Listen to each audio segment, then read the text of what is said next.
Hello everyone and welcome back to another Average Review. I'm continuing the streak of reviewing figures I got at ZoloCon. This time, reviewing the Hasbro Marvel Legends 80th Anniversary Iron Man. I got this figure loose, so let's skip straight to the sculpting and paintwork on this guy. Now, when this figure was released, I think it was 2019, this was an all-new body, to my knowledge at least, but since then it's been reused plenty of times, so taking a look at the origin of it will be pretty neat. It's a very good representation of classic Iron Man. You know, he's got the muscular proportions that you'd expect from a comic character, but also plenty of the sculpted details that, you know, set Iron Man apart. The lines on the gloves, I guess sorta boxers and boots, along with the neck specifically. He's of course got the arc reactor, these hip pad things, these shoulder rings, and the very snazzy glove and boot cuffs. And that's to say nothing of the head sculpt. I mean, this is probably the best representation of the classic Iron Man mask I've ever seen. And all of that is complemented by the paint job. Now, the Thor that I actually reviewed, Captain America, and this Iron Man from this 80th anniversary line were based on the painted works of Alex Ross, who has a beautiful photorealistic painting art style. And that's reflected on this Iron Man. Take a look at the shiny gold he's got, and this slightly less shiny, but still fairly reflective red. I mean, it just pops, especially compared to a lot of other Iron Man figures who have mostly flat colors. They are a bit more shiny, but not as metallic on this one, and I don't hate them. In fact, I'd say they're more accurate to what classic Iron Man looked like in the pages. But Iron Man was the red and gold Avenger, so this is probably the most accurate. At least in terms of how he was intended to look. I'd also like to mention that the yellow on the arc reactor is noticeably paler from the bits of yellow on these, well, whatever you call these things, I don't know. Nothing super important, but I thought that was interesting to mention. And hey, I mean, it took more paint, so they're putting more effort into this figure, which is always appreciated. But hey, this is a Marvel Legends figures, and the Marvel Legends line is known for its really good articulation for the $20-$25 price range. So let's see what old Shellhead can do. Now, I would like to mention, this is pretty standard Marvel Legends articulation. Nothing too fancy here. His head is on a ball joint and a disc hinge, and he can look up this far, which is really good for flying characters. He can look down a really good amount. Doesn't really get... well, he gets a bit of wobble, but not so much tilt side to side, but he does get to spin all the way around. His shoulders can spin all the way around and hinge up a bit above 90 degrees, which is always nice. He's got bicep swivel, which gives you 360-degree rotation, double-jointed elbows with a pretty good bend. It's at the very least above 90 degrees, which is good for glove cuffs this chunky. And he's got wrists that can spin around and hinge forward and back. Also take notice, they painted the repulsor beams on the fist, which is a pretty nice touch. He's got an ab crunch that can hunch forward this far and hunch back this far. If you're wondering about how a flying pose would look, here you go. And he's got a waist cut, which gives you 360-degree turning down there. Below the waist, he's got the standard Legends ball-jointed hips. They kick forward about 90 degrees, and their kick to the side is limited by the waist pad things. I don't know the real name for these. He's got thigh cut articulation with, of course, 360-degree rotation, double-jointed knees with a really, really good bend, once again, considering that boot cuff. And speaking of that boot, he's got 360-degree boot cut rotation, along with the standard Marvel Legends ankles that move forwards, backwards a really far amount, and pivot side to side. So, nothing too special on this guy, but his articulation is done exceptionally well, which, I mean, when you've become the main classic Iron Man body mold, you'd hope it's got good articulation. Moving on to figure comparisons, and we gotta start it out with the standard male and female comparisons for this series: Renew Your Vows, Spider-Man, and Spinneret. Iron Man, he stands pretty tall compared to these two, which, yeah, that works. He's a guy in a suit of armor. Now, Iron Man is famous for being one of the founding Avengers, so here he is with two of the most popular Avengers, Captain America, specifically from the Onslaught wave, and Thor from the same 80th anniversary line as this Iron Man. Now, Cap wasn't a founding Avenger, but I mean, come on, he's become synonymous with the team. I also like how this Iron Man strikes a middle balance between Cap and Thor in terms of height. He is like the tiniest bit taller than Cap, maybe by like a centimeter, but he's of course shorter than Thor, which, yeah, that's how it should be. But hey, let's move away from that darn late recruit Captain America and move back to some founding members, with Ant-Man by Toy Biz and the Wasp by Hasbro. If you're infuriated at me calling Cap a late recruit, just know he's probably my favorite Marvel hero. So I think I'm allowed to make small little digs at him for a little comedy. But in terms of early Avengers, none are quite as incredible as the Hulk. And Iron Man knows this from the many clashes and occasional friendly conversations he's had with the Hulk.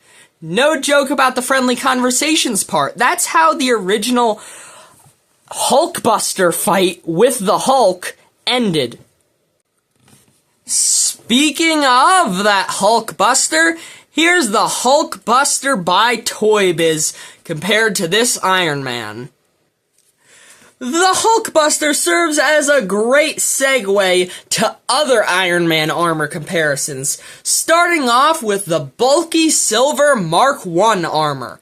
There was actually a recent gold version of this armor that appeared in the comics, in fact, the first issue of Avengers, released in the retro-carded Iron Man line, but I think for now, I'm fine with the silver version I currently have. For one of the many reuses of this body mold, and a fun repaint also, there's the Stealth Iron Man armor. I do like the shininess of the blue and even darker blue on this armor, along with the small pops of red on the arc reactor and eyes and mouth. Another figure that reuses some parts from this guy, but also has way more new parts, is the Silver Centurion that was confusingly exclusive to Walgreens drugstores. I'd argue that along with this 80th anniversary Iron Man, the Walgreens exclusive Silver Centurion is one of the best Legends Iron Man figures. Speaking of the best Legends Iron Man figures is the Ursa Major Wave modular armor. I really like how the shiny reds and metallic golds complement each other on these two very different yet still similar suits. If you're wondering about head swaps, well, the modular head on the 80th body sits a bit too low, and the 80th head on the modular body does sit a bit high, but I could see it being fudged in some figure photography. And finally, for technically the most modern Iron Man armor I have in Marvel Legends form. There's the AI Tony Stark from the Shang-Chi wave, even though it's kinda just the classic suit, which uses the same body mold as this Iron Man, in the bright yellows and reds, along with a blue arc reactor. Now, if you prefer the shiny gold or the banana yellow, that's up to personal preference. Personally, I'm leaning towards the shiny gold, but I don't think the yellow actually looks that bad. And hey, it's technically more comics accurate since that's how it appeared on the comics pages. Speaking of Iron Man armors, though, here's Norman Osborn in a modern Iron Man suit as the Iron Patriot from the Cabal 3-pack. This uses the same body mold and is based off of the Extremis armor. For the only other comic book Iron Man villain I have, here's the Red Guardian Build-A-Fig. Although now that I think about it, with its red and silver color scheme and bulky shoulder pads, this armor might work better as a dark reflection of the Silver Centurion armor specifically. Now, I did say those were the two comic Iron Man villains I have, and even then, Iron Patriot is Norman Osborn, the Green Goblin, a Spider-Man villain. But I do have two MCU versions of Spider-Man villains, specifically the Mandarin and Ironmonger. I don't think we'll be getting an updated comic Mandarin soon, so if you're looking for that, your best bet would be one of the two Toy Biz versions, but I would like to see a re-release of that comic Ironmonger Build-A-Fig, since that thing looks pretty dang awesome. Although for a super major Avengers villain who actually debuted in the Iron Man comics, here's Thanos. So yeah, I guess this guy could technically count as another comic book Iron Man villain I have, but he's definitely more of an Avengers or just Cosmic Marvel in general villain. With that being said, I'd love to pair this guy with that upcoming comic Adam Warlock. But as is tradition, here's the Marvel Legends 80th Anniversary Iron Man with Hitmonkey and Goliath. Now, Iron Man is known for having armor that can do all sorts of stuff, so let's see what this Iron Man comes with. In terms of hands and heads, he comes packed in with a pair of fists and this classic comic head.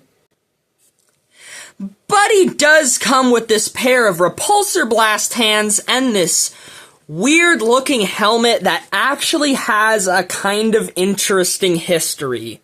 Now, the story goes, and correct me if I'm wrong, that Stan Lee was looking at some art for one of the early Iron Man comics and asked, "Hey, where's his nose?" What he presumably meant was that he didn't think Tony Stark's nose could fit in this flat mask, if his eyes and mouth were right here. But the artist interpreted it as, oh, okay, we'll give the mask a defined and sculpted in nose.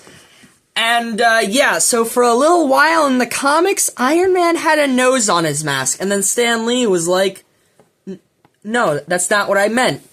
And then we went back to the normal Iron Man mask and everything was good. That might be completely false. Stan isn't the most trustworthy storyteller when it comes to taking credit for other people's ideas, but hey, that's what I've heard.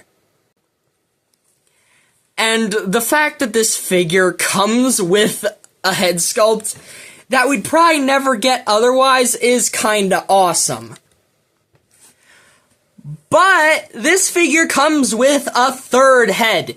This unmasked Tony Stark head that looks pretty spectacular. I mean, it's well painted, and it's also got a nice matte finish, so it looks super realistic and perfectly represents that 60s, 70s, and 80s handsome Tony Stark.